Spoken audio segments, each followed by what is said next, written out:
So my name is Nicholas Ithondeka, chairperson of Fund Managers Association. I have been in this industry for the last heading to 20 years now. I have also been CEO of Corp Trust Investment Services the last 10 years. Corp Trust Investment Services is one of the council members of FMA.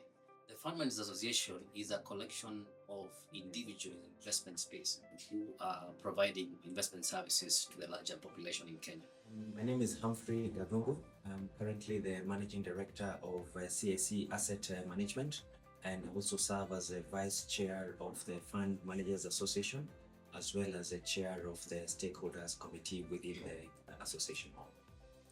Fund Managers Association is a collection of like-minded investment firms that have come together to form the association and essentially espouse excellence standards and also give a common voice to the industry. It matters because it seeks to serve as a point of reference, a point of truth, as a voice to champion growth within the industry and also promote safety and security of investment assets. Hello, I'm Jonathan Stitchbury. I'm the CEO of Sanlam Alliance Investments. I'm also a director of the Fund Managers Association and a former chairman.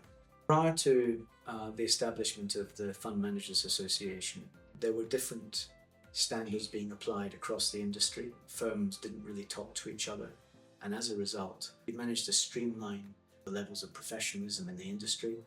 And I think across the board, there's been a massive improvement in our main role, which is the allocation of capital to enhance returns for our clients and our investors. Kenyan capital markets has grown significantly. If you look at it in the Kenyan market, now we are heading to a middle-sized country in excess of 18 trillion in terms of GDP. The capital markets instruments have been very strong to drive that kind of growth in the GDP. So every time you have a very strong GDP, then the financial sector becomes one of the biggest sector, which also catapults the rest of the other sectors.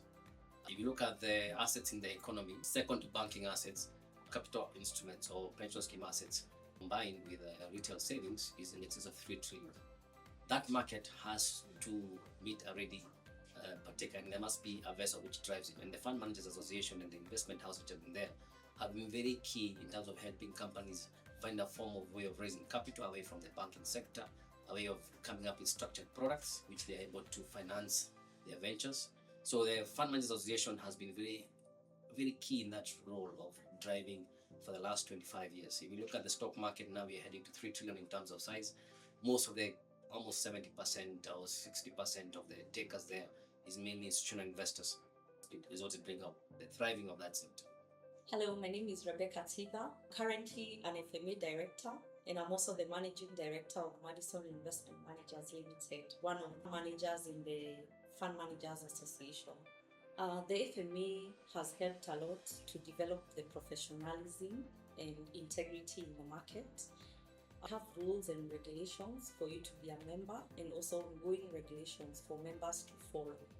And one of the guiding rules and regulations mirrors a lot from the CFA Code of Conduct. We also have a CIFA, and we're able to make sure that members are following those professional standards. Our institutions are institutions of trust. Clients give us money to manage for them, so we have to uphold integrity, professionalism, and we have to keep each other in check. FMA ensures that everyone is following the rules and regulations.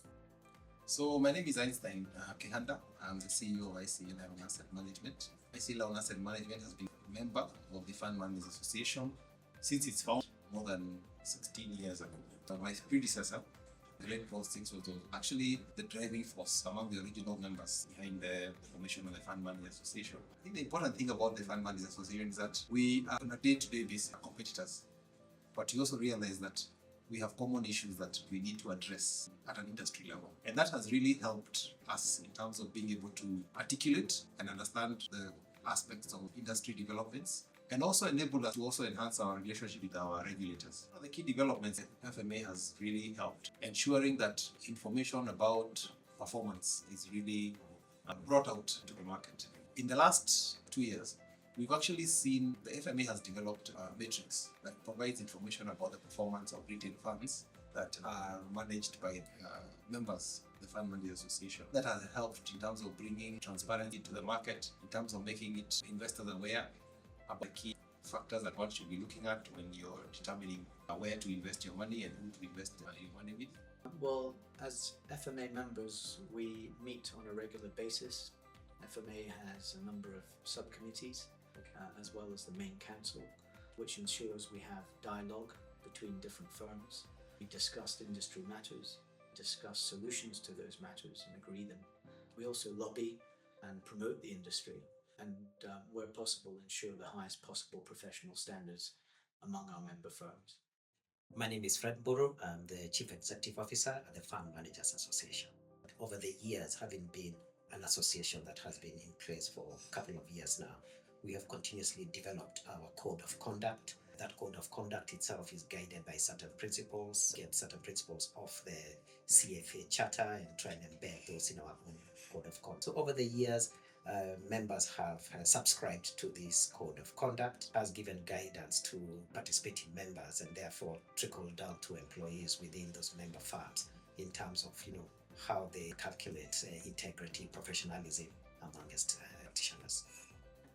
We promote collaboration via serving as a voice for the industry. That voice is necessary when we're engaging with stakeholders, when you're engaging with the regulators, when you're putting a voice forward within the industry. So we serve as a point of reference, as a point of action or activism when it comes to investment matters within the industry. And that way member firms can have a way to have their voice heard and to champion matters that are central to investments, to pensions, and to growth, overall growth of the investment industry.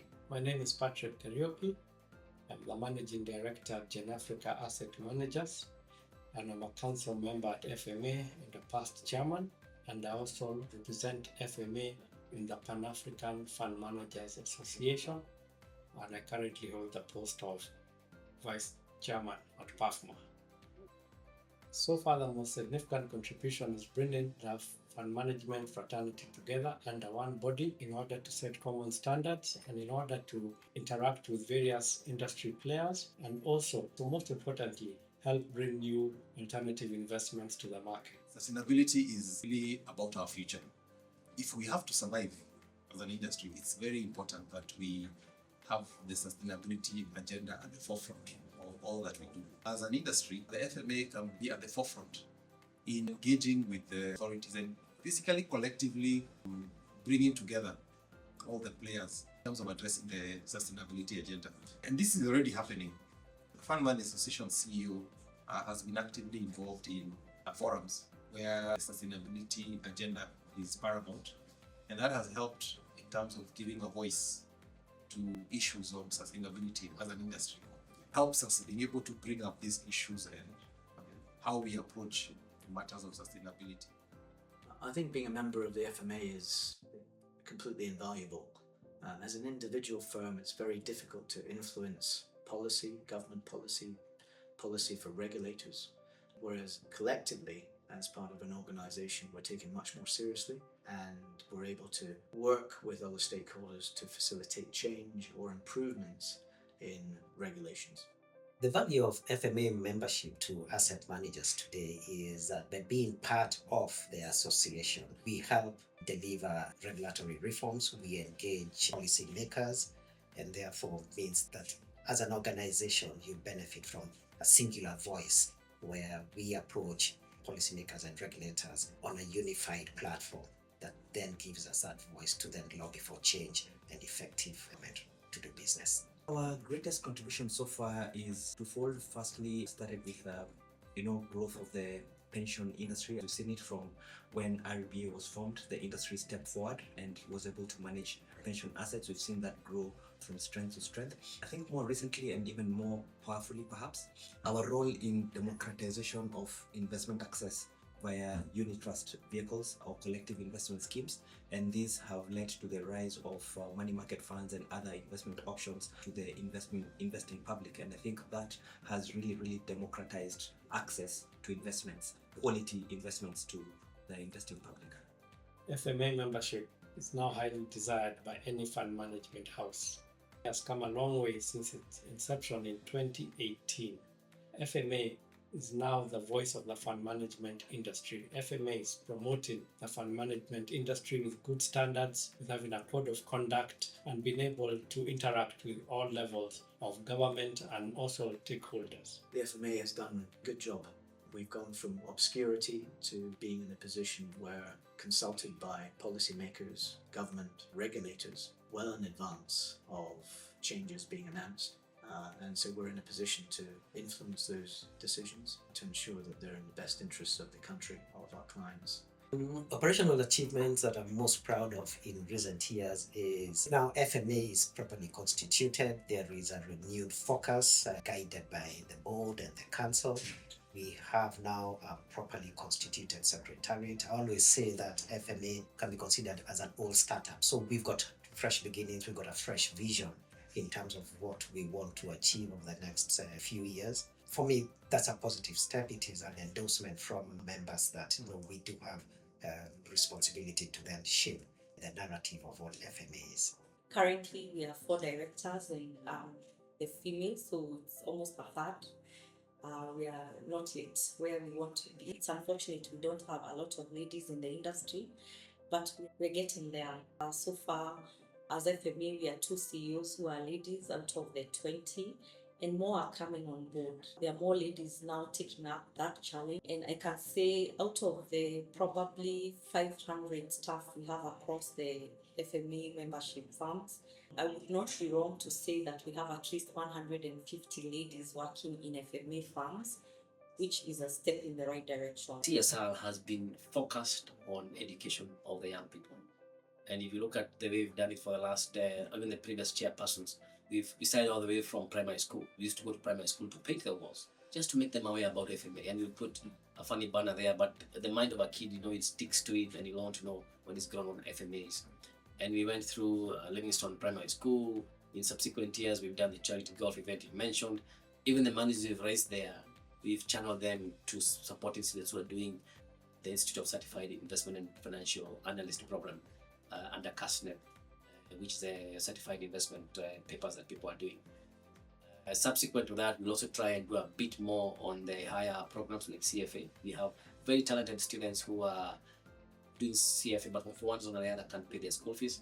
So we'll try and focus some of that. So all our CSR is geared on how to nurture the upcoming investment individuals. Programs within FMA that have had the most impact have a calendar that we set up the prior year so that it can serve for the current year. And one of them is an awards ceremony where we recognize the person of the highest integrity. And we've expanded that to include also other categories that can now bring in all of our employees at the various firms to bring excellence into our industry. And so for this year in 2026, the award ceremony is going to be much bigger, more categories, so that we can recognize all the outstanding talent within our industry. The Staff Affairs Committee, which recognizes staff through the various quiz nights. We have annual quiz night, and like in the last 2 years, 2024, 2025, we had participation of almost 300 staff members across our member firms. Very sharp minds, very young people who are just excelling in whatever they do. Capacity building should be one very, very key area of focus, building our capacity to engage, our capacity to research for advocacy, and essentially evolve into an organization that is able to police its members, it's able to advance and champion all matters that pertain to the industry association. Whoever will be a naysayer who does not see the relevance, all I can tell you is to look at the track record and how far we have come. And looking at what is ahead of us, I can say the future is very bright, and it is bright because we've been able to come together, put aside whatever competitive differences that we may have, and actually work together to ensure that we are growing our industry. Because this is a very important industry. We manage investments on behalf of very many clients, and it is important that we uphold matters of ethics and integrity and standards of ensuring that there's transparency and even enhancing our credibility as an association. Success for me as chairperson in the next 3 to 5 years is to see almost 100% of the investment houses in Kenya and in the region as part of the association. Second to that is to see a self-regulating organization, self-regulating being instituted in FMA. That means that even when people are trying to look at as our clients, which is now the trust we're talking about, as they're trying to invest, they would want to know if I'm investing with one investment house, are they members of FMA? CMA as well, Capital Markets Authority, RBA as well. They want to know, are you members of FMA, because they know when you come through FMA, there's some certain standards and expectations and professionalism that you subscribe to, which make the industry much neater and a bit more easier to manage, especially given the fact that you operate on trust. FMA has always desired to work together with other fund management associations in Africa, and we were delighted when FSD decided to put together a Pan-African Fund Managers Association together, and we are really active in setting it up, in supporting it, and we are very, very proud that it's now off the ground, and we wish PAFMA all the best. They can be assured of all the support from the Kenyan Fund Management Fraternity. FMA continue to represent members' interests, continue to be looking ahead, future trends, future technologies, and ensuring that our members continue to abide by high professional and ethical standards. The FMA should continue to act as a vehicle to lobby, promote members' interests, and also to promote the interests of our clients, who are the underlying investors. Many of these clients are pension funds, pension members, retail investors, as well as other institutions, and they also need a voice.